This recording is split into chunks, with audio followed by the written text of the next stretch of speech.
This is The Gorge. This is a podcast where my friend Sara and I gorge ourselves on overanalyzing a game or game-related topic. Except this week we're not talking about a game or game-related topic. We're talking about Steven Universe again! Hey, that's technically video game related because they just showed a trailer for gameplay at SDCC for Save the Light. So it's totally video game related topic. And oh my god, Save the Light looks really good. Doesn't Save the Light look great? It looks so charming. It's like everything I would want out of a Steven Universe game. I mean, I know it can't really be like, because it's a spin-off, it can't actually be plot important, like, at all. But, like, that doesn't mean it doesn't look really cutesy and fun, you know? And I'm loving, like, how many party members they're showing off. Like, of course it's gonna be Steven and the Crystal Gems, but now we have Greg and Connie and Peridot. Which is so great. Honestly, the one I got the most excited for was Greg, because I totally want to see how Greg works in an RPG style setting. Right? Are you kidding me? That sounds amazing. I'm betting he's going to be very, very support-based. Like, he's got all your buffs and heals and everything. And that is, honestly, that's all I want, because Dad Universe supports me at all times. And they showed Peridot building little turrets and stuff, which looks super cute. Yeah, she's Torbjorn. I mean, she basically is just a little goblin engineer character, so it works out perfectly.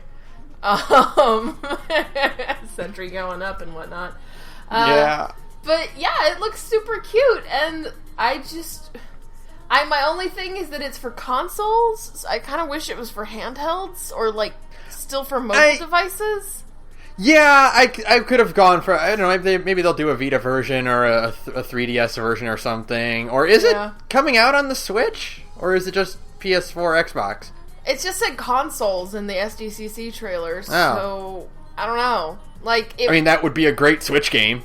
It would be a great Switch game. I mean, honestly, I think all JRPGs, after experiencing Persona 4 on the Vita, I think all JRPGs should be handheld titles. Mm-hmm. Because handhelds, especially with the Switch now, like, handhelds can be just as beautiful as a full console release, you know? So I just think at this point, like, having a JRPG on a console is fine, but, like, when I was playing Persona 5, all I could think was, boy, I wish I was playing this on my lunch break, too. Right? Yeah, because, like, grinding really lends itself to the sit around and play on your lunch break aspect of video games. And so, like, Save the Light especially looks like kind of a cutesy, fun platformer / action JRPG. So, you know, action, turn-based JRPG, whatever, we're throwing a lot of combat things. They're wholesale doing the Paper Mario thing. Yeah, where that's exactly reaction, what it is. You know, reaction mini-games and stuff like that. Mm-hmm. Which is fine. Which is perfect. Yeah, that's great. I love that whole setup. It's great. Yeah, that style of video games lends itself very well to Steven Universe. But it also lends itself very well to handhelds, so I'm really hoping for a Switch release, because that would help sell me even more on a Switch. Because I'm still on the fence. But that's not what we're really talking about today. No, we got very recently, we got a whole chunk of episodes again, because again, Cartoon Network cannot just, like, consistent schedule. Here are episodes in a season. 214 episodes of Teen Titans Go to every one episode of Steven Universe, which is, it's fine. Yeah, it's really, it's totally acceptable that you do a chunk that ends one season and then begins another. Yeah, that was great. Yeah, I mean, that totally is a smart way to do things and is intelligent. It doesn't screw up the pacing of the story at all, or, you know... No, make not one bit. Feel really inconsistent, where suddenly the big plot thing you've been building up toward all season is just really rapidly resolved, like, the next episode. It's fine. I mean, that's not bad management at all. No, not at all. That doesn't, like, you know, and, you know, the episode we ended this chunk on is absolutely not, like, a horrible place to end it. Yeah, and we don't know when we're getting our next episodes. That's fine. That's totally fine. Yeah. Good job. You did it. Great. Thanks, Cartoon Network. You made the good schedule. Way to go. Boy, I hate Teen Titans Go! So, before we get into Steven Universe, I just want to, like, comment on that part alone. because, like, when I first heard that Teen Titans Go was announced, I'm like, I don't see why everyone's so upset. Like, it's just the Teen Titans, but it's going to be a sketch comedy show instead. That's fine. Right. That's fine. And then I watched a few episodes, and it's just not funny. It's not funny. It's not good. It's nothing. It's like, boy, man, you remember how great Teen Titans was? Yeah, let's not do that. Okay. Yeah. Let's not even try to do anything similar to the old show. Who cares that Teen Titans Go was Teen Titans was actually a pretty good little damn kids cartoon, you know, that did some serious stuff and had some interesting plot lines and was, you know, good. Let's not make a good TV show.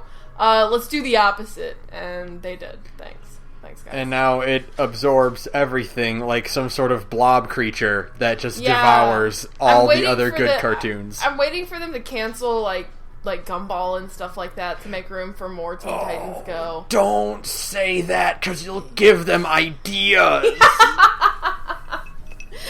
You know they would. Man, we could fit more Teen Titans Go in here. How about we cancel this really cool original kids show? That's fine, right? That's totally what worked for Disney and Gravity Falls. Like, I haven't watched a ton of Gumball, but every episode I have watched has been golden? Great. I have watched a collective maybe 10 episodes of Gumball, and I have never disliked an episode of Gumball, ever. Did you see the episode where they made fun of their own Chinese ripoff? Yes. Did you see the episode with the badass anime fight scene between the mom character? I'm like, excuse me, what the fuck is going on here? What show am I watching right now? Like, fuck, that part, I watched that fight on YouTube, and I was like, this is one of the best choreographed anime fights in, like, 3 years. What the fuck? And it's on an American cartoon show. Right? It's great.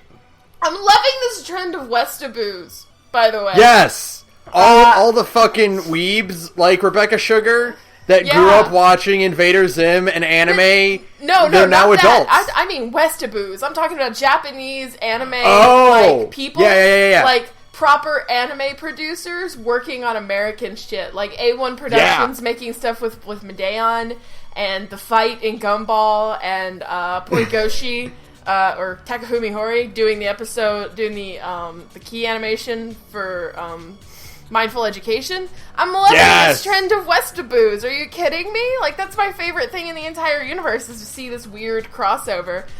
Born out of the fact that all the weebs from when we were kids grew up and decided, let's make our own fucking anime. You know? And then let's actually work with anime people to make it happen, you know? Like, that's basically what happened with, have you watched the Medeon?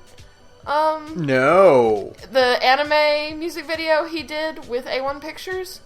No, but I will check that out as soon as this is over. I'll check that out. It is beautiful, and I don't really think A1 Pictures is that great of an animation studio, which is funny because they're doing Fate Apocrypha. But they also did the god-awful Phoenix Wright adaptation. But the fucking, you know, Apocrypha looks great. The Persona 3 movie, which is also A1 Pictures, looks great. And the Medeon music video whose name I can't remember right now, looks super good too. So you should totally check it out. Yeah, that's my anime critique for the evening. I absolutely will check that out. But we're supposed to be talking about Steven Universe. We totally are, and I think, like, before we go, like, dive into it, I think these 9 episodes that we got were better than the, like, 16 or so chunk we did for the last Stevencast. Yeah, I think, like, oh, crap. Like, collectively... I'm plugging my headphones. Oh. There we go. Sorry. Like, collectively, like, this chunk was, like... The pacing was certainly tighter. It feels like the last little chunk of episodes took too fucking long to get to the point. I still think my old critique of, I feel like some of the magic has been lost and replaced. I don't know if I brought that up last time. I feel like a little bit of the magic has been lost now that we're getting into more focused storyline segments.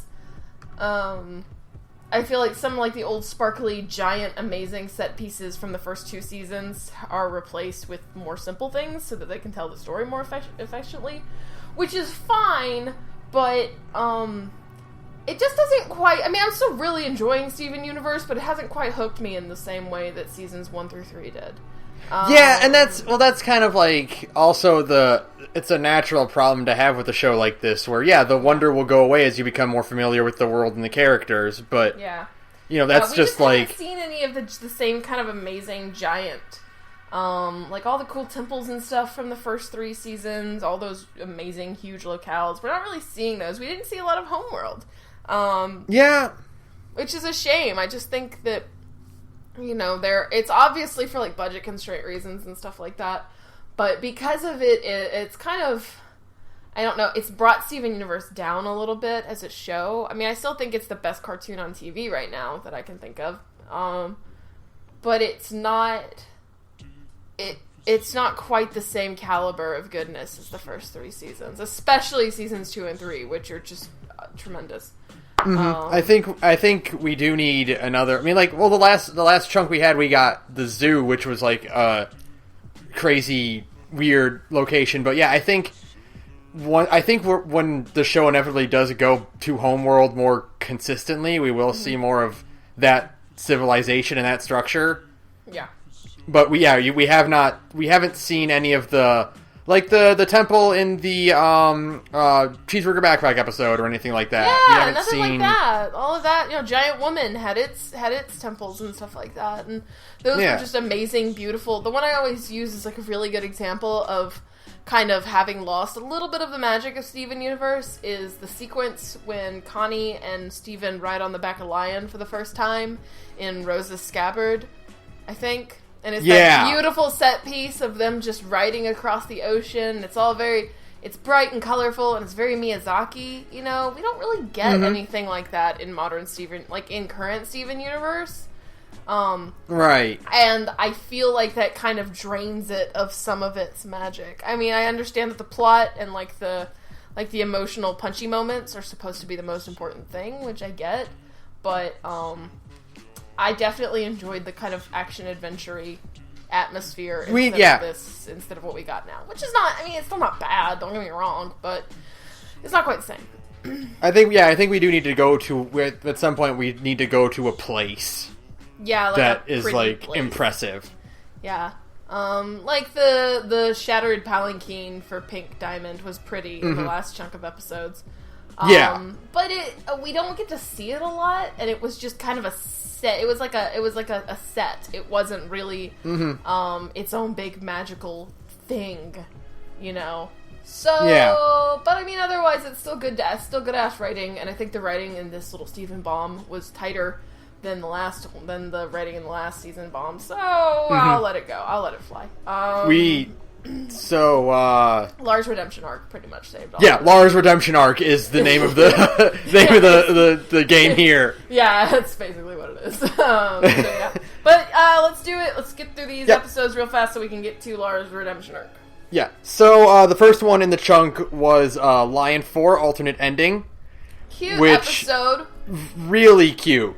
Very cute. Very helped humanize Rose a lot because it kind of you always get the sense that like Steven was supposed to be a boy, or like Steven is a boy for a reason. I don't know why, but then it turns out that no, it really was just the same old 50-50 chance, the same way as everybody else.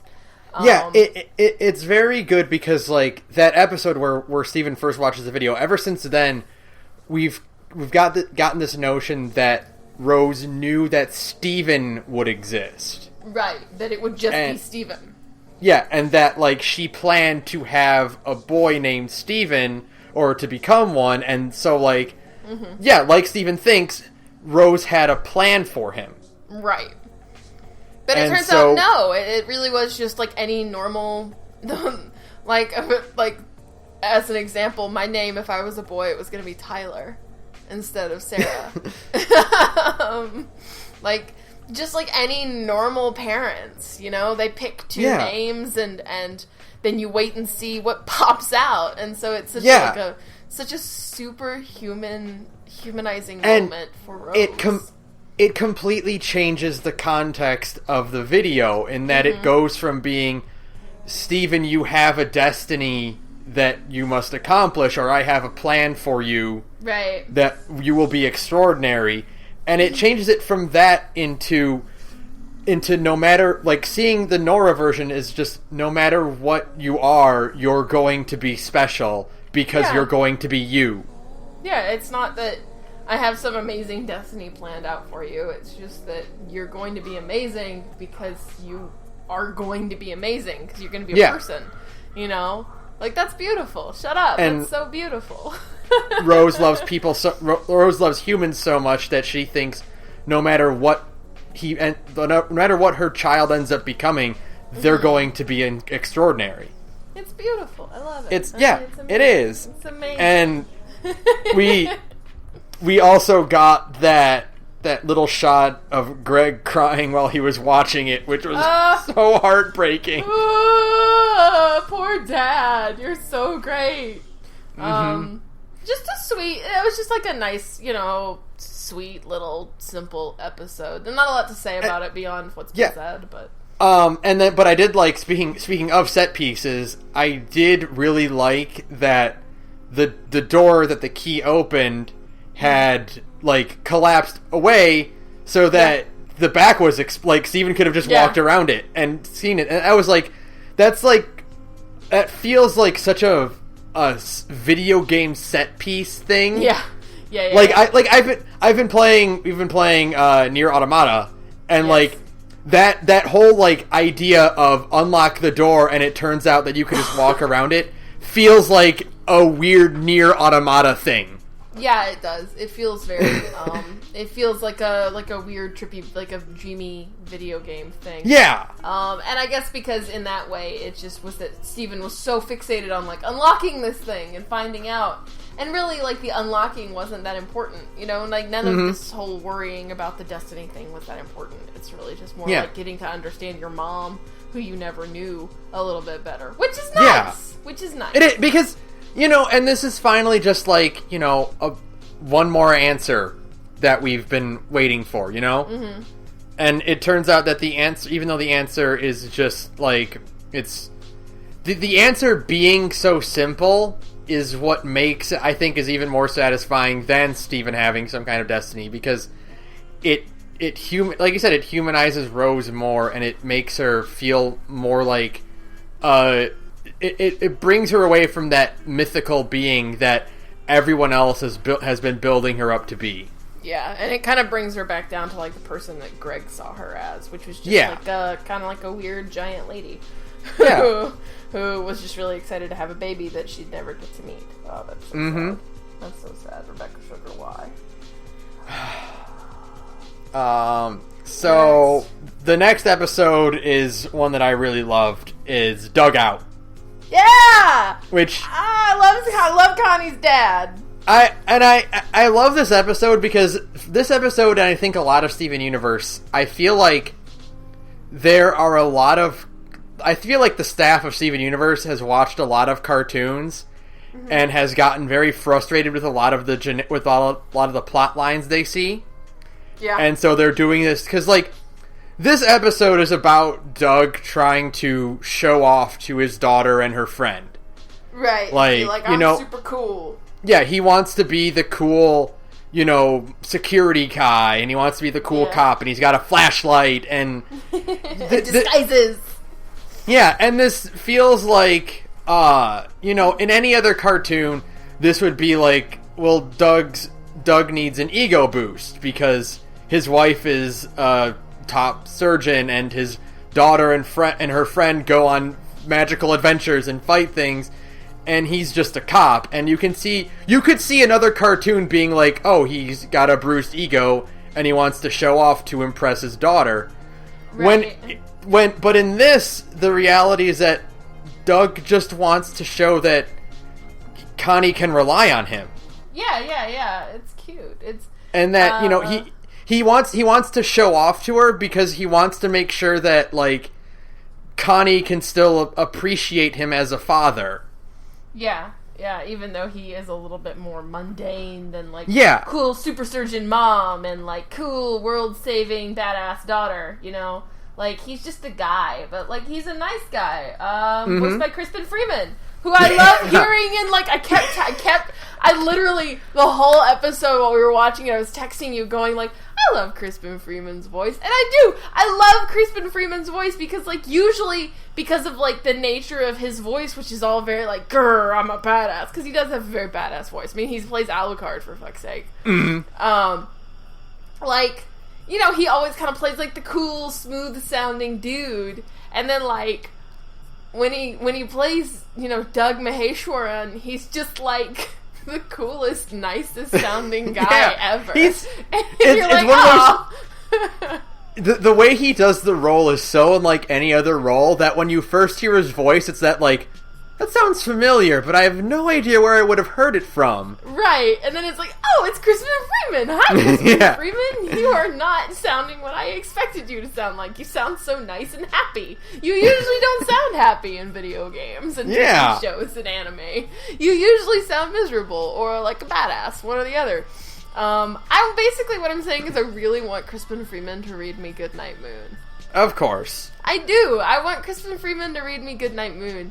Because, like, he just sounds so nice and friendly in the Doug voice, and I just think he has, like, one of the most, like, nicest voices. I just love that Connie's mom and dad are Crispin Freeman and Mary Elizabeth McGlynn. Right? Who are, like, the two most prolific anime voice actors ever.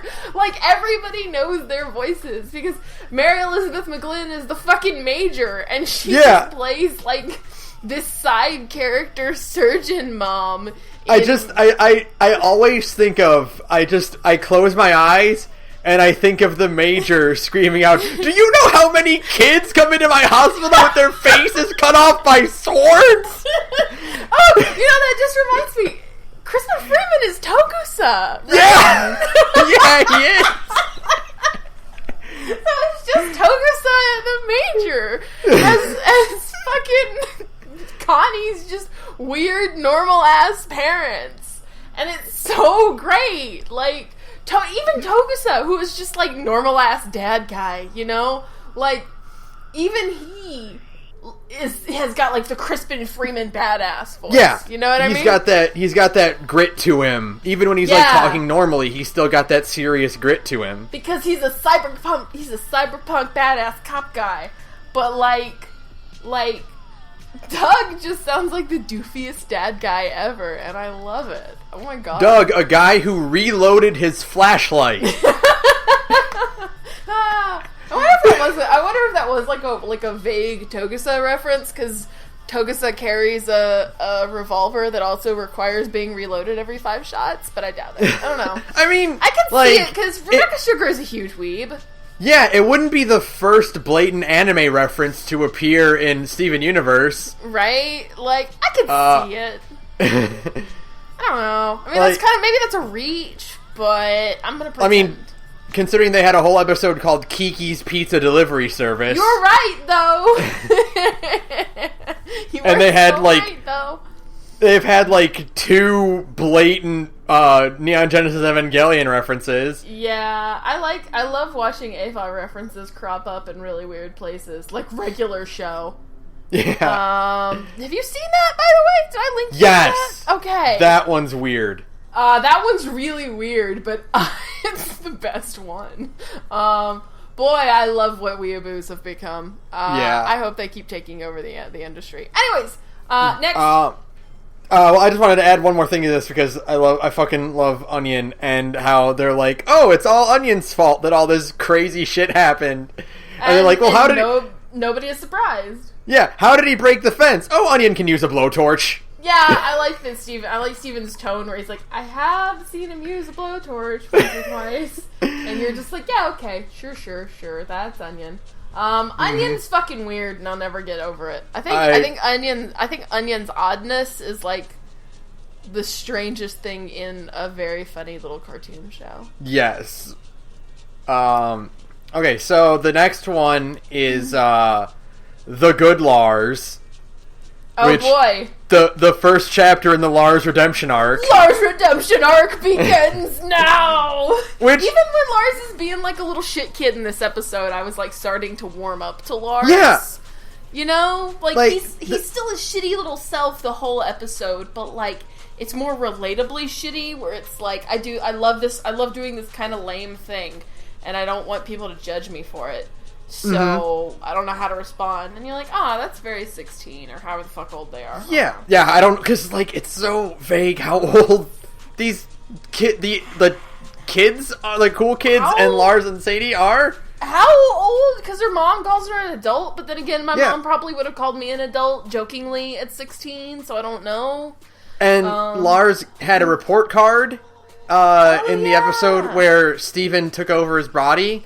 I could see them being, like, 18 or something, like seniors in high school, where you're kind of adults, but not really, and you still have to deal with report cards. I could see that. But this was such, like, a nice episode to finally give Lars a little bit of humanizing in the way that makes him not completely irredeemable. Yeah, I think this whole Lars redemption arc happened because Rebecca Sugar took a step back from her show and said, boy, Lars is shit. Yeah, like I don't think she realized how much of a shit she had made him. And so she's like, we gotta find a way to fix this and make him less shit. And then they did, and it was great. Yeah, they really did. Like, it's so nice, like, to see him finally, like, not freaking out because he's trying to impress them and he doesn't want to seem uncool, but, like, because it's such a relatable struggle to have, to be like, I like this thing, and I'm pretty sure that it will impress the people I'm trying to impress, but I don't know for sure. Right, and if this I'm wrong, doesn't, I'm gonna feel like a total loser. Yeah, exactly, and that's, like, such a humanizing thing to go through when you are a teenager or a young adult. Right, yeah. You want to feel cool and accepted, but then, like, you kind of chicken out at the last minute and decide to, like, you know, say, fuck it, I'm gonna go home and play video games instead. Like, that's a very normal, and, like, even the episode, like, even during the episode before he does chicken out, when he's goofing off and making food with Sadie and Steven, is really cute. Like, it's a nice... Yeah. He's still kind of a shit kid Lars. Like, he's still acting like shit kid Lars, but it's in a more manageable way. Like, the way he acts, you're kind of like, oh, I see why Sadie likes hanging out with this guy, you know? Yeah, you can kind of understand it a little bit more, rather than Sadie telling the audience that Lars can act pretty nice and they occasionally hang out and play video games together. Like, and then you never see it. Yeah, this time you get to see it, and then you also get that really good moment of Sadie, who is very antisocial, not antisocial, but, like, very awkward and less sociable, and, you know, Steven kind of ditching her with the cool kids to go find Lars, and then you come back to her and she's singing along, but she still looks very uncomfortable and, like, shy and just feeling out of place a little bit. But you know, I love the bit at the end where she's like, she really likes the cool kids. She even says, like, she says what we've always been saying about the cool kids, is that the cool kids are genuinely cool, as in they're cool people. Like, they're nice people you'd actually want to know, not that they're just, like, cool because they're the most popular kids in town or whatever. They're just cool. Yeah, and then they also had that little bit, which is really nice, when Sadie has to do the awkward thing of, I couldn't cook anything, so I just brought plates. And Sour Cream is like, oh, cool, now I don't have to do the dishes. Yeah! That's so relatable. Like, you know, I can't cook. I'm usually the person at potlucks bringing plates and stuff, because I don't really know how to cook. But, like, you know, everything about that episode is this episode is so, like... For one, it's very 2017. Like, this is how millennials hang out. We don't we don't party. We throw potlucks, which I just think is great. That even Rebecca Sugar acknowledges that this is how we hang out now. I have been to several potlucks in the scope of my 20s. I've been to a Thanksgiving potluck, which was amazing. And you know, like, those little things are kind of what helps you understand, like, the adults watching the show, the people our age watching the show will immediately go, oh yeah, I've done that before, you know, invited to a rando potluck, yeah, for sure.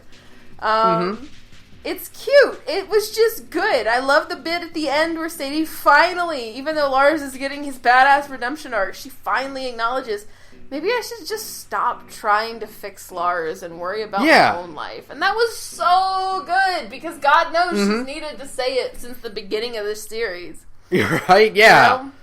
Like, it's just not healthy for her, and now she has new friends to hang out with who can actually more appreciate her. And maybe when Lars finally gets back to Earth, he too will appreciate his badass not girlfriend, because Sadie is the fucking coolest. She still has her cool cheek scar. Come on. I love that. I love the consistency. That detail is still there, that they're just like, Sadie still has her cheek scar from way back in the day. It's cool, Sadie's cool. Sadie's like the coolest fucking character on the show. Yeah. And then like the episode ends with like the most like, wait, what? Wait, what? Like, oh, that was really cute. Oh my, it's like, that was really cute. Oh my god, no. Technically, it ended like that on the last episode, and we didn't bring up that stinger. Yeah. But, this is the episode where you're like, oh god, no, everything has gone wrong, and then it gets even worse in the next one. Mm-hmm.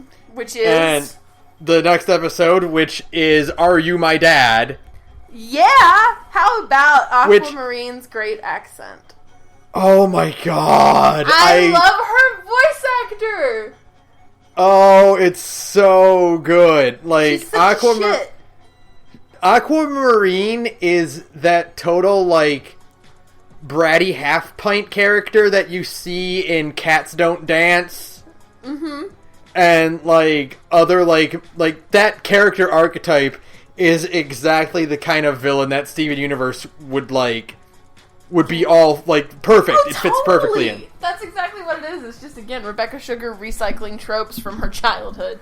And, and one of them is the bratty, half-pint, know-it-all character with a snooty English accent. Yeah. She has great lines, so it's fine. It's so great. She's so, she's fun. I mean, she's just such a little teeny tiny little bitch. And it's actually a lot of fun, Like, I'm glad for it.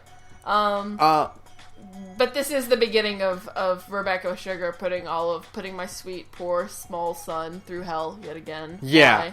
Why? There's a lot of things in the episode that was, really great. And I think one of the ones that, even though it doesn't lead anywhere, I still love that it got brought up, which is, why is everyone so certain that Steven is the only half-gem? Yeah, I would it kind of makes sense if you think about it. Yeah. Because, the gems have run around the universe conquering all sorts of planets. It's obvious that, Earth is not the first planet that the homeworld has swarmed and harvested for parts. Are you really telling me that basically no other gem has ever fallen in love with, a species on that planet and then made a baby with it? I don't know. Yeah. I don't know. I mean, it could be possible, Yeah, and, even if it doesn't lead to anything, I still like that a character brought it up, because, it is a possibility. Yeah, totally. That's the nice thing, is that it gets acknowledged. It's not like Steven is the most unique person in the universe. It's actually more like, he could just be one out of several, which is cool. Yeah. And Connie is great this whole episode and the next episode, because Connie is a badass. Yeah. Connie, this little, she's 13, 12 or 13 now? Yeah, she's a year younger than Steven. So she's 12 or something. She's 13, because Steven's 14. Oh, right. She's a badass. She's so great. For her. She's the coolest. She can really legitimately fuck you up with that sword, which is awesome. Connie's the coolest. And then we'll get into Topaz in a minute, but boy, I love Topaz's ridiculous design. I love how, she's just a big rock. She's just a big old rock, literally. Yeah. She's just a big rock. And then, Amethyst just eating cans of beans. Amethyst eating cans of beans, being Amethyst is pretty good. Oh! Pearl making a sandcastle for baby sand crabs. Yes! The entire universe. I love my bird mom. Oh my mom. god! I love my bird mom and Garnet making sand crab houses. That's cute. Oh, and Garnet just drawing herself when Steven describes Aquamarine. That's the next episode, I think. But no, it was next episode. Yeah, but oh my god, that was so fucking. Still, Oh my god. I love Pearl's little, oh, they like it. When yeah, little that was so cute. Oh, it's so good. I love that bird. Hey, Rebecca Sugar, when is the girl coming back? When is, cool, hot, pink-haired chick coming back? Because I really want Bird Mom to keep falling in love. Because, like, I texted you, like, during the, line 4, like, is Nora the pink-haired girl? Is that, like, what it... Is it a thing? No, it's not. It could have been, it would have been cool if it was a thing, but no. Yeah. But it's fine. Basically, I just want Pearl to keep finding love and happiness in an uncaring world. But what else happened this episode? Nothing I can think of, because we're getting into... Well, yeah, this is the setup for the one, and, like, I did love Sour Cream and Steven trying to hash out where Onion could have gone. And it's like, did you check the vending machine? Yeah. I like that he calls Sour Cream's weird little horror room his office. Yeah. You know? Like, oh yeah, sure, Sour Cream just has his own little murder room, and he calls it his office. Did you check Onion's, like, secret hidden room? You mean his office? Yeah, he's not there. Yeah, it was the first place I checked, or something like that. Yeah, and then Barb running off to check if packages got delivered. Oh my god, I love Barb just being like, Mama's coming! Like, Barb is the best kind of, like, overbearing. She tries really hard, and I really like Barb as a character, even if she does, you know, sometimes fuck things up by trying too hard. But you appreciate it, you know? You're like, oh, Barb, you're just trying, you know? Greg had that great line in the pink hair in the Mystery Girl episode where he's like, Barb's not a woman of vital threats. And the screen gets dark for a second. It's so true, too.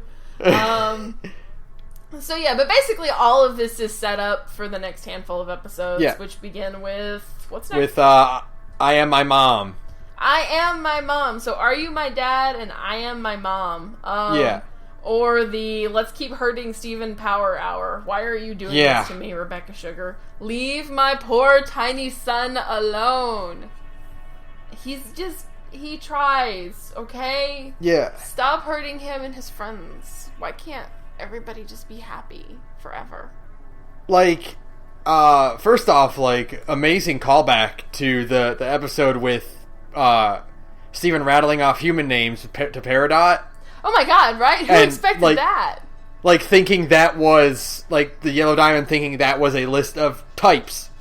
Yeah. And, like, that was makes so sense because great. they only see gems as, like, their specific, you know, Peridot is one of many Peridots. Pearl is one of many Pearls. They don't have their own unique names and stuff. They are just a type of a gem, you know? Mm-hmm. So they just thought, you know, Yellow thought that a Connie is a type of a gem type person, you know? Yeah. Or a sour cream. Or an onion, I think. Yeah, that's what I meant. An onion, whatever. Onion, I think. I'm feeling my wine. That's okay. And a Connie. And again, Connie gets to be the coolest. Connie's cool. She's so great. Like, she's cool. This episode was so, like, scary. It's scary. It really is. There's the part where it's like, oh, Topaz is about to crush poor Jamie's skull, and everyone's like, oh my god, what is going on? And I thought, like, this is the scariest thing to ever happen. And then I remembered Eyeball pulling a knife on Steven. So I'm like, this is the second scariest thing to happen in Steven Universe. Yeah, getting almost shanked in the gut by a little goblin ruby is pretty bad. But second badness is the threat of Jamie having his skull crushed. Yeah. Like, chill the fuck out, Rebecca Sugar. I am a 28-year-old woman and you instilled, like, existential horror into me. Like, just everything about this whole, like, this episode leading up to what Steven does. And again, fucking Lars kind of has a relapse where, again, I'm just like, I hate you, Lars. Yeah. When he chickens out and runs away. Yeah. Watching him cowered out like that and then, you know, abandoning Sadie. Yeah. That's pretty bad. Because I was like, man, Lars, I was really starting to feel for you in the good Lars, and then you pull this shit, and I'm like, never mind. I take it back. I take it all back. You're just a shit. So, but again, Lars redemption arc. It's all right. Mm-hmm. Yeah, it's like it was a necessary step to get the redemption arc. Yeah, in place. Exactly. And Alexandrite. Yeah, the return of Alexandrite, which gets immediately chumped. Yeah, immediately shut down, but it's fine. Yeah, but that's just like, holy shit, Aquamarine is scary. Aquamarine has, Pearl does mention that it's a big deal that they sent an Aquamarine, and I guess that's why, because Aquamarines have really hacks powers. And, but it was cool. That's a very, logical way to get a ship from taking off. We can't make a spaceship. We'll just grab it with Alexandrite's giant mom hands. We'll just physically stop it from leaving. Yeah, that works. That's fine. I just mentioned it a little bit, but the whole bit with Sadie and Steven fighting the Topazes was pretty cool. Yeah! Because, again, just they have such a fun... Like, they have a lot of good chemistry and fight choreography so that they can just work with each other even while Steven is kind of freaking out. It was just good. Yeah. It was a nice, the show needed a little bit more action set pieces. So they did good with that. Yeah. All in all, good show. Good episode. Yeah. Really, what a cliffhanger. Like, what a ending where, Steven just lets everyone else, they get everyone else off the ship and Steven just goes. Steven's going to fucking Homeworld. Okay. Yeah. Sure. I guess. Oh my god. The just the whole bit of the fact, I don't know, there's just something very foreboding about, Steven's finally going to Homeworld. You know what I mean? And any time that Steven Steven has been very conflicted about his status of his relationship with Rose. And he's always been struggling with carrying on her legacy, and to see him immediately try to act like Rose and to take the blame for her actions it shows how desperate he is. Yeah, exactly, because he doesn't want to be Rose, he wants to be Steven. But in this case, pretending to be Rose is the only option. Yeah. And so it's that last desperate act, even though it means hey, you're kind of dooming yourself, kid. There is no, if things hadn't turned out the way they did, you basically would have been boned, Yeah. It's so, it's just rough, and it's the beginning of a pretty interesting little arc of arc, so yeah. So the next one is the actual beginning of the Lars Redemption Act. Woohoo! Which is Stuck Together. Stuck Together is a good-ass episode, even if a few times in the episode I wanted to reach through that screen and smack Lars in the teeth, but I do appreciate Steven finally losing his temper with Lars and be like, what the hell is wrong with you? Because I was thinking the same thing. Yeah.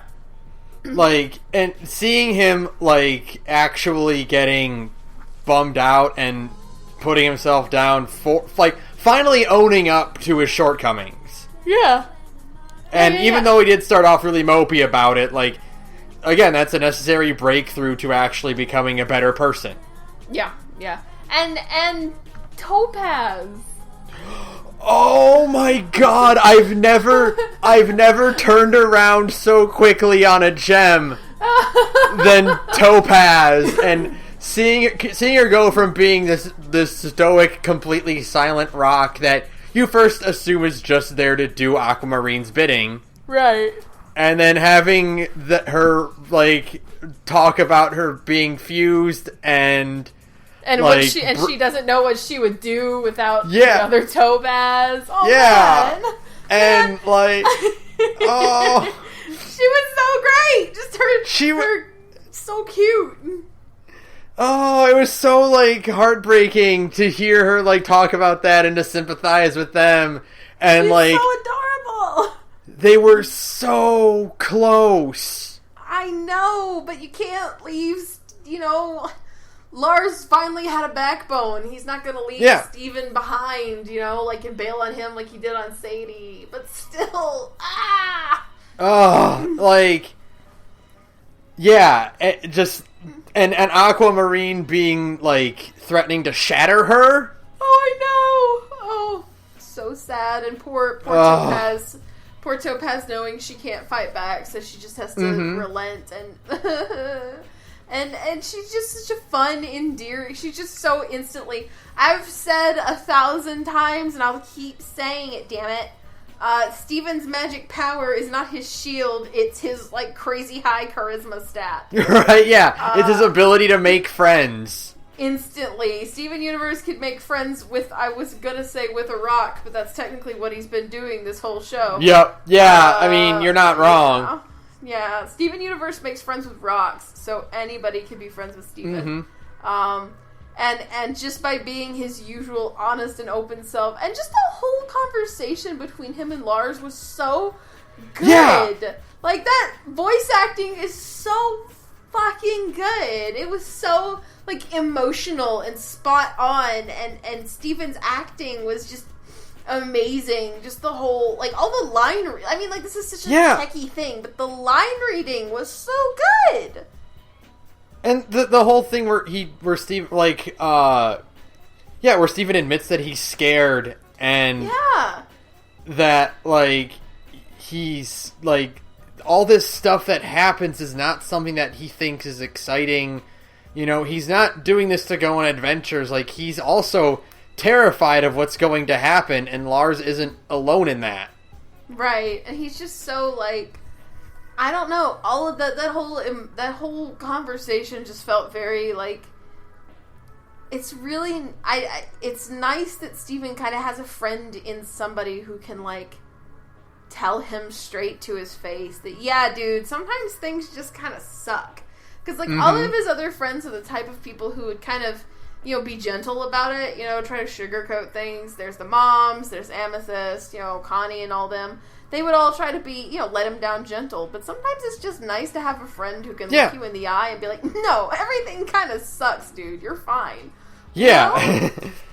Like, that's really nice. That's kind of what Lars is, and just the whole, I don't know, it was nice to just hear Steven acknowledge that he wants a friend like that, somebody who's really, like, real with him, and it was just so nice. it was again, it was very surprising to see, like, I was, like, completely, like, stunned to be like, oh my god, I'm sympathizing with Lars now. Lars Redemption Arc! This is happening! Lars Redemption Arc is happening! I never thought it would happen. I literally never thought, I mean, I should have known Rebecca would find a way to make me like Lars, to make everybody come around on the whole cast, but I still didn't expect it. I was still like, oh, man, you're actually making me like Lars right now. Okay, sure. I'll go, sure, Rebecca, I'll go with it. Let's see where this goes. And by the end of it, I was starting to just love this terrible little shit kid. So yeah, good job, Rebecca. I hate you. And then, so, the next episode is the big one. Yes. Yeah, the trial. You mean Stephen Wright, or Stephen Wright, that's exactly it, yes. Stephen Wright, Ace Attorney.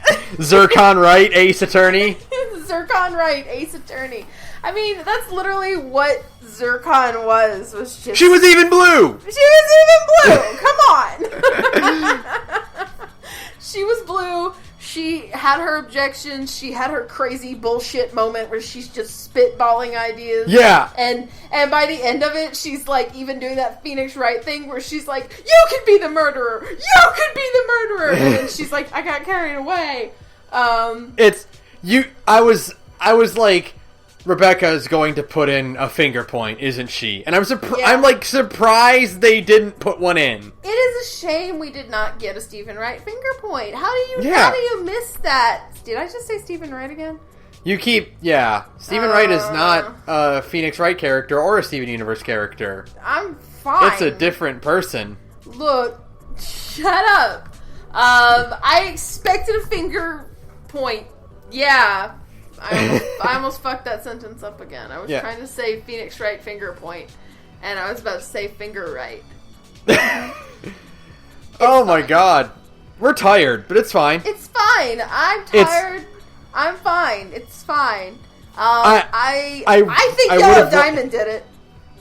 I think Yellow Diamond was up to some shit. Yellow Diamond got too mad at the implication. I don't know if she herself did it, but I think someone in her entourage, she might have put the order out for someone in her entourage to do it. Yeah, I don't know. I feel like some shit was up. I feel like Yellow Diamond she's not quite as, devastated as Blue, who, by the way, I love, and we'll talk about that in just a second. But her level of devastation is not quite the same as Blue, and she got real mad when Zircon was like, maybe one of the diamonds did it, and then she immediately started trying to obliterate everything. Yeah.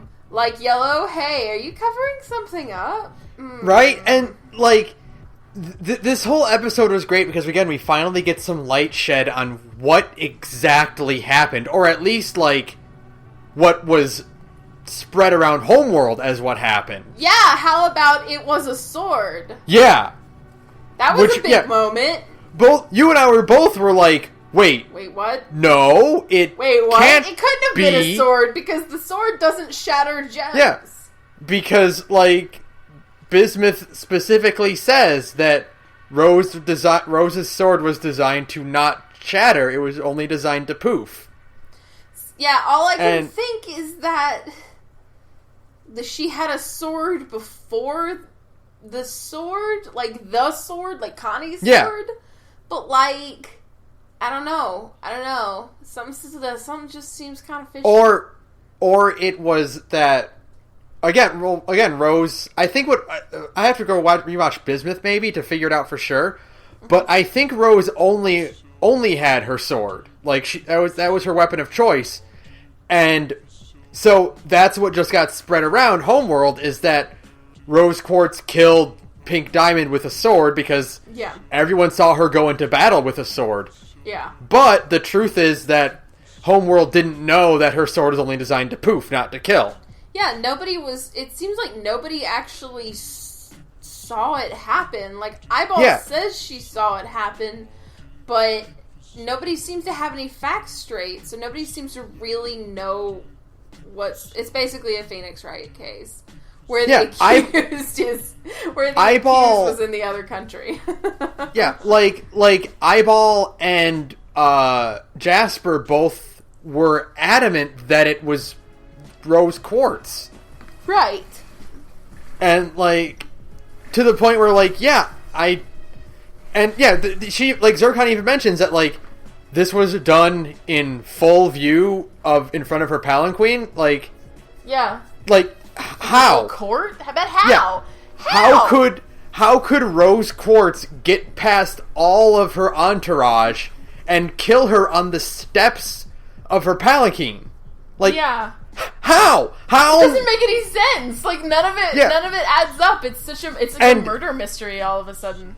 And yet the entirety of Pink Diamond's entourage claims to have seen it happen. Right. The whole thing hinges on everyone seeing Rose Quartz shatter Pink Diamond. This whole thing depends on that. Yeah. It's so we've always taken it for granted, and we've always been led to believe that Rose Quartz, this woman who believed in peace and believed in life and found it precious, was pushed to the edge and forced to shatter her leader. Yeah. We've always been led to believe that, but we can't. The facts muddles don't. The story even more. Yeah, the facts don't make sense, and the fact that Steven doesn't understand the full details of what Homeworld thinks happened is what led to this, and it's just and there's fucking Zircon basically pulling a fucking Phoenix Wright, just coming up with bullshit theories on the spot and hoping for the best. Yeah, wait a minute, and then doing, like, you can just imagine her doing the resonance thing. Yeah, where, like, it goes into her mind and it plays the song and she's working out the details. Yeah. It's so great. But I do want to say, I adore Blue Diamond. I love Blue Diamond. I don't care that she's one of the big bads. She is just, I mean, her voice is, like, great. I don't know, I like the way she talks. You said once she kind of reminds you of, like, a weird Dark Souls boss encounter, which I can get behind. Just her whole... The fact that her emotions are so overpowering that when they, they're in, like, full force, like, all of the blues basically everybody in the court starts crying. Yeah! Because Blue Diamond's emotions are such, like, a crazy, overwhelming force of nature in their own way. That was really, I mean, it's just amazing. I don't know, everything about, like, her design, just her atmosphere and her attitude, the fact that she is very confrontational. I don't know, she's just a lot more fun than, I mean, Yellow is interesting, sure, but Blue is, like, a really more fleshed out character. Yellow right now is just evil 80s business lady with shoulder pads. For sure. And, like, and Blue, like, the fact that, it was Yellow who, and I guess it makes sense if Yellow did it, the reason why she wants to get out of the trial so quickly, but, like, Blue demanding answers because she needs to understand. She wants closure. I mean, Pink was her sister. She wants closure about what happened to her sister. She wants to understand why she had to die and how it happened. Because she doesn't know what happened. She has no idea what really went down, and she needs to hear it from Rose Quartz's mouth. She wants to hear the reason why and how. And, I don't know, I just really like that. I think that was just really... She's just more fleshed out than Yellow. And because of that, she has very strong emotions about losing her sister and all of this. So, I really look forward, hopefully, to Steven winning over a diamond. That's basically that's Endgame, is Steven in the universe winning over Blue Diamond. As, like, please be my friend, amazingly giant woman. Yeah, exactly. Like, that feels like something inevitable in the last season, like 3 episodes before the finale. Right. Is Steven making friends with the diamond, specifically Blue Diamond. And can we talk for just 1 second about how fucking extra their entrance was? Boy, right? How about that fucking drama shit where they just pop in like they're fucking voguing? And they're doing, like, goddamn poses when they show up with Yellow doing, like, a power pose, and Blue has dramatically got her head on her shoulder, just like, like, how fucking extra can you be? You ladies need to chill the fuck out, but also don't, because I love it. That's, like, they planned that before teleporting in. They're like, okay, I'm gonna stand like, I'm gonna stand like this. Yeah, I'm gonna stand like this, and you can, like, lean over a bit like this, and turn over here. Yeah, okay, perfect. Put your head on my shoulder. Put your head on my shoulder. Yeah, this looks awesome. Like, asking their pearls. Good. Yeah, like, asking their pearls. Does this look awesome? Oh, yes, of course, my diamond. And then they're like, fuck it. Hit the teleport button, pearls. And then they, they pop in, and they're both just, like, fucking fabulous. Like, I love the diamonds. They're so extra. At least the 2 we've known. And then there's that whole really ominous silhouette statue of white in that one parting shot of Steven falling to the surface of Homeworld, or Steven and Lars falling to the surface of Homeworld, in the Palanquin. That was pretty wild. That was pretty crazy. I can't wait to see what White Diamond looks like. They need to stop teasing it and just fucking show me. Yeah, I cannot wait to see what she is like. And I love that they were like, they brought Lars in and they're like, look, this is what Rose Quartz betrayed us for? Yeah, and it's just this screeching goblin child who can't be heard because he's got a fishbowl on his head. Just this weird monkey boy. This weird monkey child with his horrible scree. Yeah, it was great. I mean, it was just for being such a dramatically, like, for being such a dramatic moment where it's like Steven Universe confronts the Diamonds, it was actually kind of fun just because of the whole courtroom setting, you know? Mm-hmm. Yeah. And how about, like, I'm glad Eyeball's okay. I guess, yeah.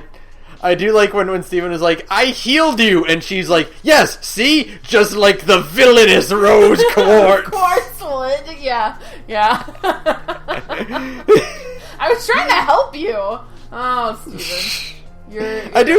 I always love that, like, they get Ruby's voice actress, like, when she's doing Eyeball, how, like, growly and irritated she has to be for every line. And she sounds so ridiculous doing it. It's really funny. I like Eyeball being like, you hurled me into space because you were trying to shank me, you horrible little goblin. You know? You were literally trying to disembowel me with your awful eyeball knife. You need to shut up. Yeah. But, I mean, it was just like, it was a weirdly fun episode for being very dramatic. And I liked it. It was exactly like a Phoenix Wright case, which is, oh, this is funny, and also really tense. Yeah, it's funny. I'm also crying. Why is this happening? Yeah. So, yeah. But when they fall to Homeworld, and that sends us into the true beginnings of Lars' redemption arc. Yeah. Off Colors, which introduces a whole bunch of pure, beautiful angels that are lovely. I can't decide if I like Padparasha or Giant Grandma, worm stone thing. Fluorite? Yeah. Fluorite. I think I like Grandma Rock the most, but I love Padparasha. I love Padparasha so much because, like, every time she has her vision, it's hilarious. It's amazing! It's so funny. Poor Padparasha. She tries so hard. Her design is so cute too. Like, yeah. I don't know. She's like the Daisy to Sapphire's Peach. Oh my god, that's exactly it. She is the Princess Daisy. She's Daisy. Oh, that's so cute. She's adorable, right? She's just so... She's just doofy, and she doesn't really seem to have any good power, and she's just fun. And the conjoined twins gem, whose name I can't... Rutile. I haven't pulled up on the... I haven't pulled up because, I also forgot, and I want to make sure I get them right. There's a lot of names. There was a lot of new rock names to try and remember, and I'm not good at it. I only remember Padparasha because it's such a mouthful. Yeah. It's Padparasha is the little Sapphire, and then Fluorite is Grandma. Rutile is the conjoined twins, and Rhodonite is the other fusion. She looks kind of like... I thought she was going to be a type of Sardonyx because her design reminds me so much of Sardonyx with the very narrow waist and the forearms and stuff like that. I thought, that's a Sardonyx, but no. She looks like I guess a fusion, which is weird because Garnet is part of Sardonyx, but she looks like a fusion of Sardonyx and Garnet. Yeah, I do see that though with the big hair. And yeah. Like I get it. I do totally feel you. But yeah, just I think Fluorite was my favorite though, just because we haven't seen like a fun old lady gym. Yeah. And she's just this old slow grandma, and it's a lot of fun. You know, she's cute. She is big worm grandma. Really just when she first showed up, it was like, oh my god, giant grandma. Yeah, like we've never seen a gem design that didn't look humanoid like that. Mm-hmm. Yeah, she's very alien looking, even compared to the conjoined twins. Rutile. I'll get it eventually. Yeah, Rutile, yeah. She's very alien looking, even compared to Rutile in them. So, yeah, it was, she's just a big old glowworm. She's just a glowworm. Yeah. You know? And this is the first... Like, this is it. This is the Lars redemption arc, because... It begins here. Holy shit. Like, oh my god. Lars Rebecca finally Sugar. Stepping up. Rebecca Sugar, did you actually kill a 19-year-old boy? Yeah. You did it. I didn't know it was going to happen. I did not expect Rebecca Sugar to actually fucking kill one of her characters like that. Because it's like, you're rooting for him the whole time, and because he's finally stepping up, and he's finally doing it, and he's protecting people. That part where he jumps in front of Rhodonite. Rhodonite? Yes! Yeah, to block her gems. It's like, oh, that's so perfect. Good. It's so good. It's so amazing. Taking down the Robonoid by smashing it with the stalactite thingy. Yeah. Oh, it was so good. And then... She fucking kills him? Yeah, and then... that! Oh my god! He's dead, dead. Dead! No heartbeat.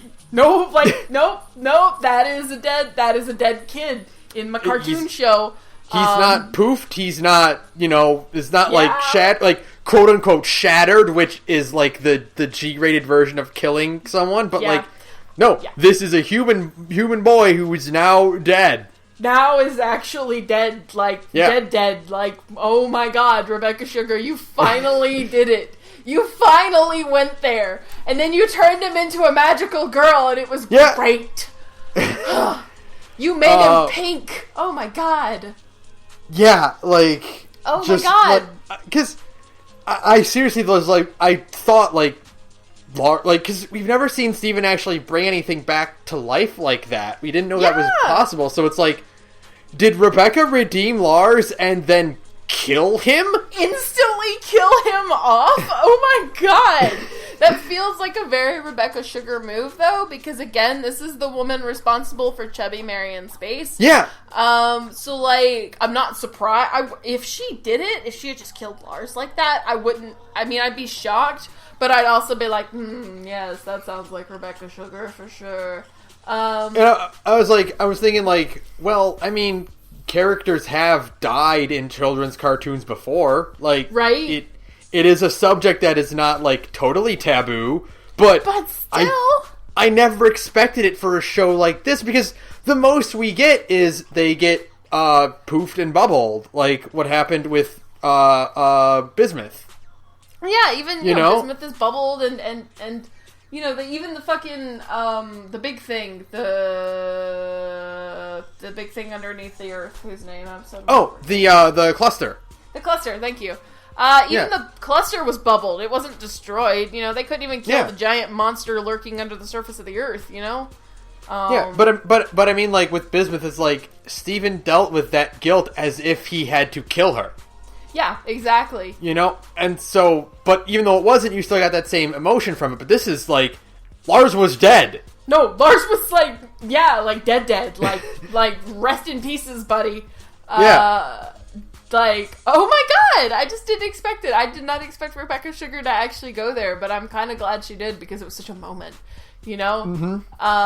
Plus, Pink Lars looks fucking awesome! He does look really good, really cool? I wish that they weren't underground, because I want to see him in proper lighting. Yeah.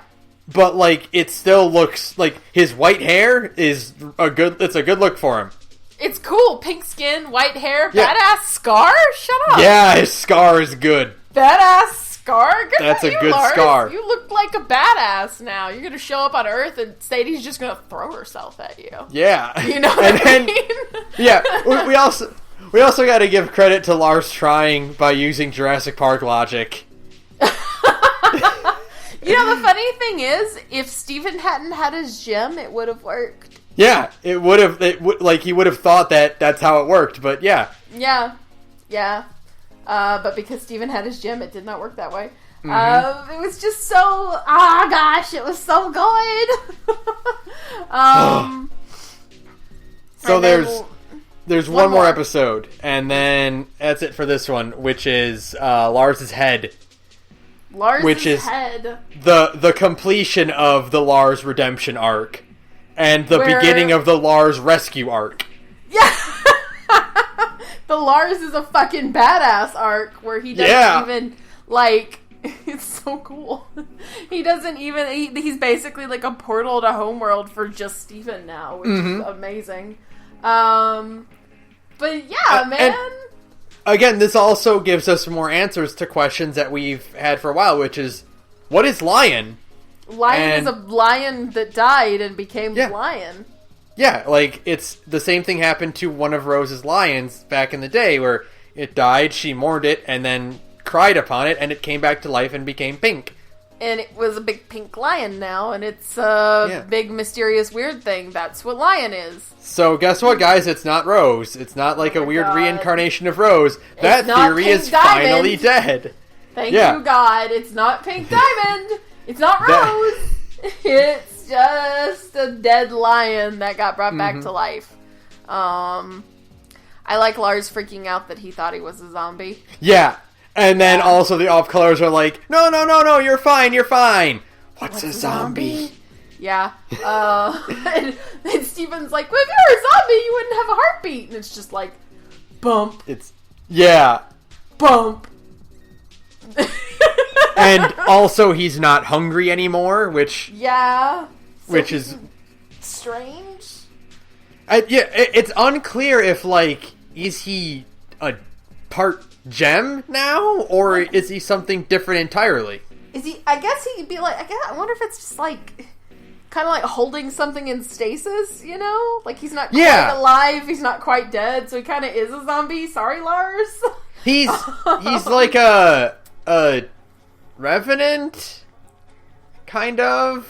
I guess. That's a just ghoul.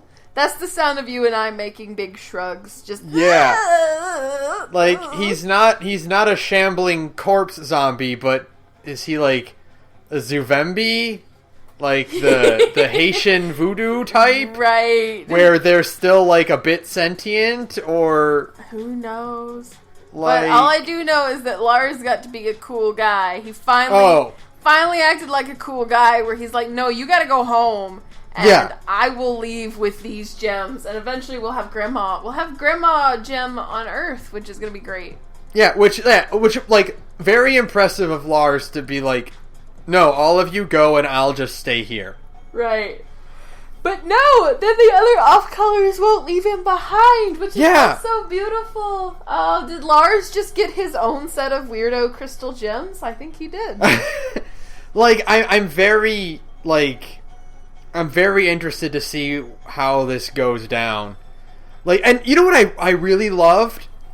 I don't know if this was intentional or not, but the part where, like, when Lars is like, no, Steven, go home, and I'll stay here with the off-colors, and he leans over to let Steven in, and it's set up so that it looks like he's bowing to Steven. Like a knight bowing. Yeah, he's totally doing, like, the knight's bow, where he's on one knee. Yeah, I totally thought that too when I saw it.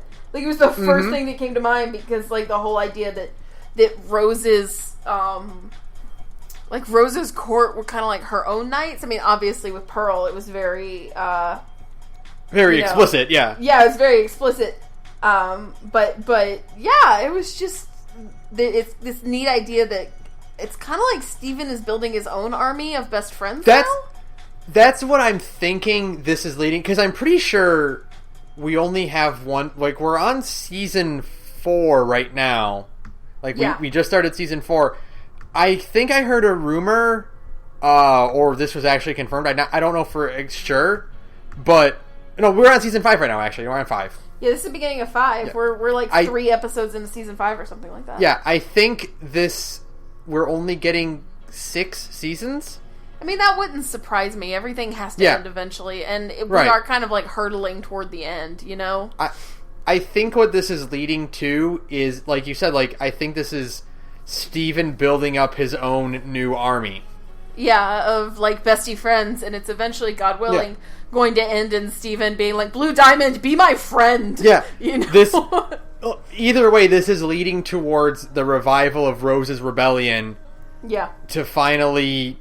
However, it was very clear Rose's method was war. Yeah. So, I'm curious to see how Steven's army that he's slowly building up will handle this, because it's not like him to do war. Like, right, I mean, he's like a 13, 14-year-old kid, you know? Yeah. Like, no. I always think back to the line that Greg had, I think in the in last one out, or the episode where they were evacuating Beach City, where he's like, "No such thing as a good war, kiddo." Good war, kiddo. Yeah. Yeah. Yeah. So I don't think it'll be a war. I don't know what it'll be. I mean, Yeah. I really don't know how this is all going to end. Like, I don't know how it's all going to wrap up. Yeah. I don't know how to put a neat little bow on it. Yeah, I can't conceive of what endgame is. How do you deal with the threat of a warmongering race like the Gems?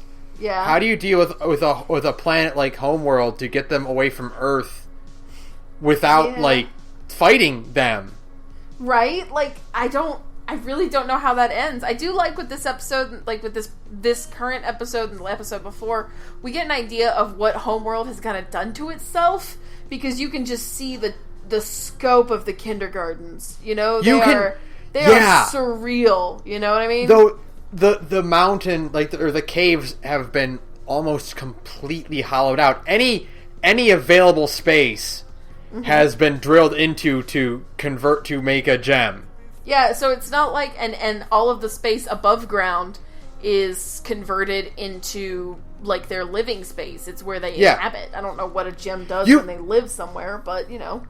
We've kind of we've only seen very brief glimpses of what Homeworld looks like, and you can tell that it used to be a place of decadence. Yeah, it used to have. We can see like the old statues and stuff when Steven and Lars fall to the surface. Not that it's like a post-apocalyptic setting or that it's being run down, but that it's become so crowded and so militarized that you can see where it used to be about opulence and beauty. Like a place to actually live. Yeah, and then became a military breeding ground. Yeah. So, like, I don't know what the end game is, because it seems like Homeworld is kind of boxed. Like, the only way for the gems to expand now is to keep harvesting other planets, but, like, I don't know. I don't know what the end game here is, so we'll see. Because it's also very interesting because, like, we've seen that, like, we've seen, like, earlier here, we've seen, crap, what's her name? The yellow gem we just saw. Which one was it? The one that was in the most recent episodes. Topaz, yeah, sorry. I completely blanked on her name. Yeah, that's Topaz. Totally fine. There's a lot of rock names to remember. Yeah. Topaz, like, befriending Steven and Lars and then leaving. We also saw something similar with the other amethysts. Yeah. In the zoo, like, befriending our amethyst and leaving. Steven. And these are very clear, because Rebecca Sugar never truly abandons things like this. Like, this is a show that doesn't leave things as they are. It will revisit concepts that you thought maybe were concluded, but not entirely. And it will come back to... Rebecca Sugar went to the Eiichiro Oda School of Storytelling. Yeah, nothing is ever truly forgotten. And you never ever drop a plot thread, ever. Yeah, if it can be used down the line in 10 years, by God, you use it. That's the Eiichiro Oda Storytelling School. So I'm really interested in seeing that, if, like, will the amethysts come back in some degree, like, please, because I love the amethyst. I really do think that, like, this building up into an army that Steven is building, you know, basically just fill the barn, fill the barn up to the brim. Please, at this point, please give Lapis and Peridot so many new friends that Lapis will hate. You know, I mentioned this to you while we were watching the episodes, but, like, I want Lapis to bully the fuck out of Aquamarine. Like, I just want that so badly. I want Aquamarine to just get bullied to no end. To just get owned constantly by Lapis. Because, like, Lapis is just so over her little bubbling magic, you know? Yeah. Because Lapis can command oceans, you know? Like, whoop-de-freaking-do. She's got a bubble. I want Lapis to do the thing where she puts her hand on Aquamarine's head and just holds her back while Aquamarine flails helplessly. Yes, please. Oh, my God.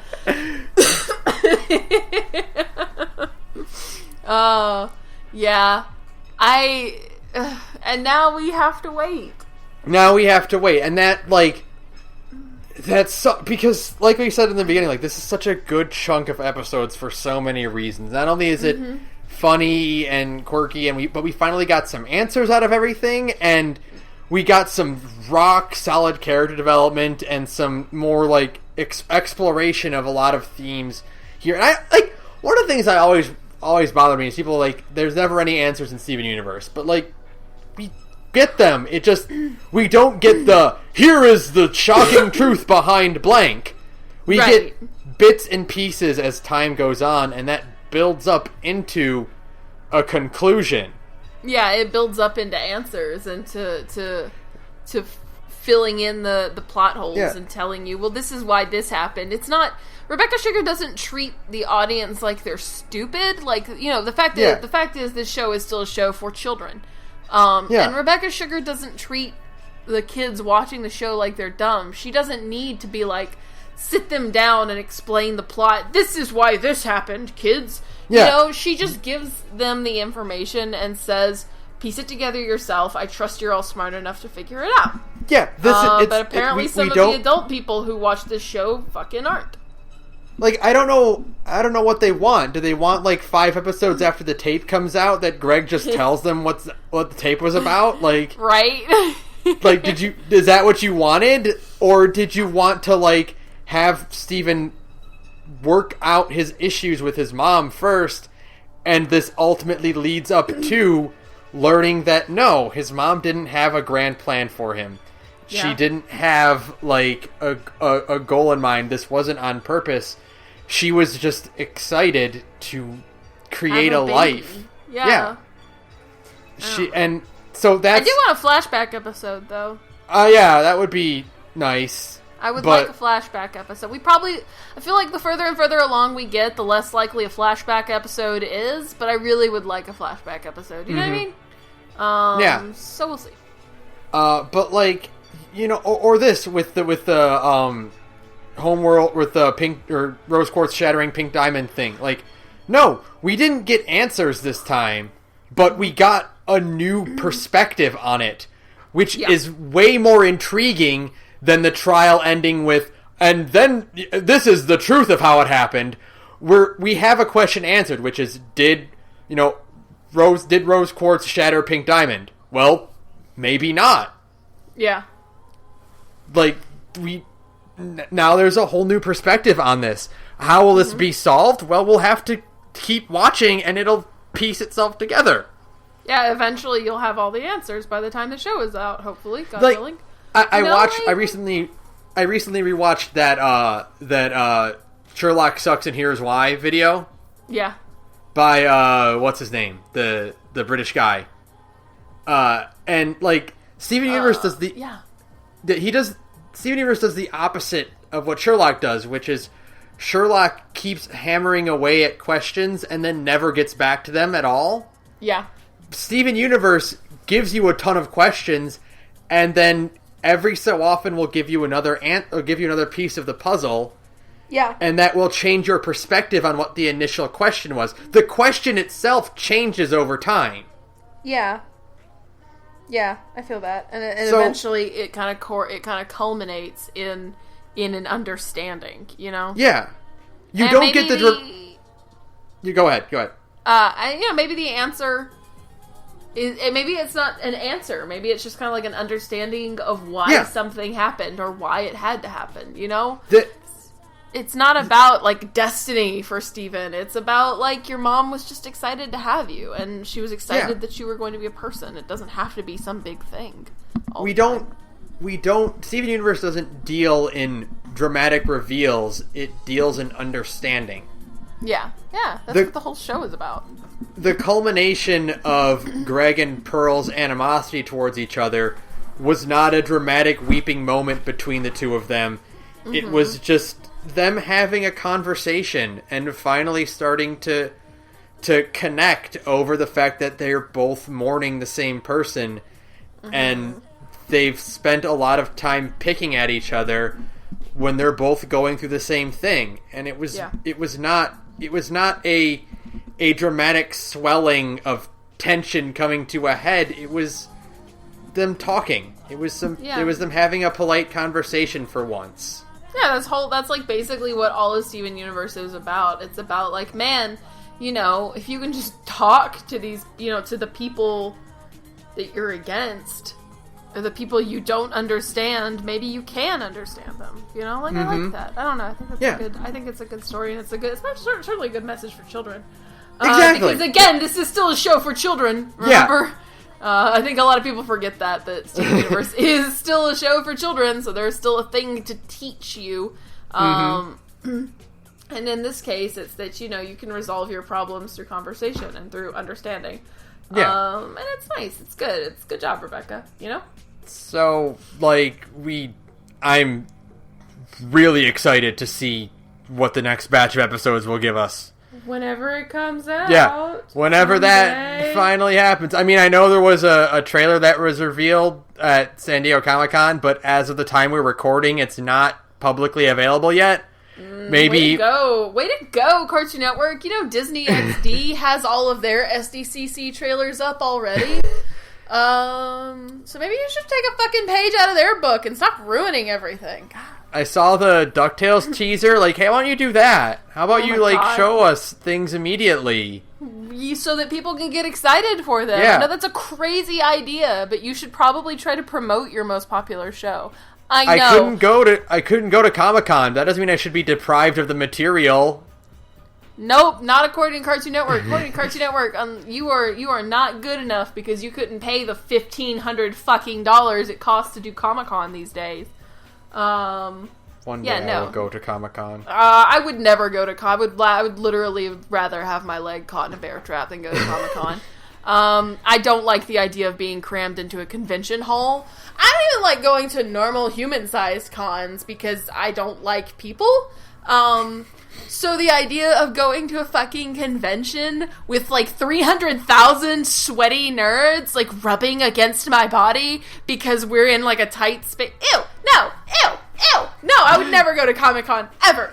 Ever! You go. I hope you go. I hope you go for your fucking honeymoon, Benjamin. I hope your honeymoon is Comic-Con and it'll be beautiful. And you can send me pictures, and I will live vicariously through you the way I'm living vicariously through my brother's children, but I will never go. But I hope you live that dream, my dude, and I will live that dream through you, because I will never, ever, ever go to Comic-Con. You have to wait all day to just get into a panel these days. You literally, this is just totally off topic, but whatever. You literally, to just get into, you have to pick a panel. You have to just pick one, and then you have to sit in line all day and not do anything else at the con so you can get into that panel. You have to wait for like 6 hours to get into a single panel these days. Hell no. It's like those like booths at E3 or PAX where it's like, stand in a line for 2 hours to play 10 minutes of a new game. No, thank you. No, thank you. No, thank you. If I'm going to go at a convention, I want to go see a bunch of things, not just one fucking panel. You know? Especially because everything's on the internet these days. But that is that's a total non sequitur. Yeah. That's just my venting about Comic-Con. I would much rather, now this is maybe just because I'm a huge weeb, I would much rather go to AX, Anime Expo. Because they still do a lot of really good stuff. They had the Heaven's Feel trailer! Yeah! Which is totally off topic, but it's fine. We're talking about cartoons and Comic-Con It's fine. So. But I think that's it. It was a shorter batch than we're usually used to, but there was a lot in it. And there's a lot to talk about, and it was all really, really good, and I can't wait for the next Steven Bomb, whenever the fuck it is. So yeah. I love Steven Universe. I love Steven Universe too. Thanks to Visager for use of our background music. Link to his work in the description. You can find us on Twitter at The Gorge Podcast. You can email us about Steven Universe at thegorgepodcast@gmail.com. Sarah, tell us about your other podcast. Hey, I'm in another podcast. It's called Big Gay Nerds. We are an LGBT RPG live play podcast where me and a bunch of friends get together once a week and we play different kinds of tabletop RPGs. Right now we're still playing Blades in the Dark, which is a super dope, heist-oriented tabletop game inspired by things like Thief and Dishonored. You should come listen to us. It's a lot of fun. We are on Twitter at BGN Podcast. We're on SoundCloud at Big Gay Nerds. We're on Tumblr at Big Gay Nerds. So yeah, hit us up. Thanks. I just want to say with that, like, I've been listening to it and I love your characters. Oh, thanks. The characters in this batch they're all so great. I love them to death. Everybody is doing an accent except me because I just can't do them. I can't do an accent. So you should totally come listen to a bunch of nerds try to do various Germanic and Russian accents because it's hilarious. Owen's character is probably the funniest fucking character in the entire world. So yeah, we're actually recording more tomorrow. So oh boy, fun. I know. So come check us out. Yeah. Thanks, Ben.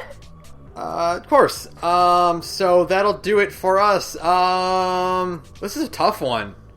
We're running out of Network. Fuck Cartoon Network scheduling. Yeah, fuck Teen Titans Go. Fuck Teen Titans Go. 100%. That is some old-fashioned bullshit. 214 times to 1. Are you serious right now, Cartoon Network? Come on. Good night, everyone. Good night, everyone.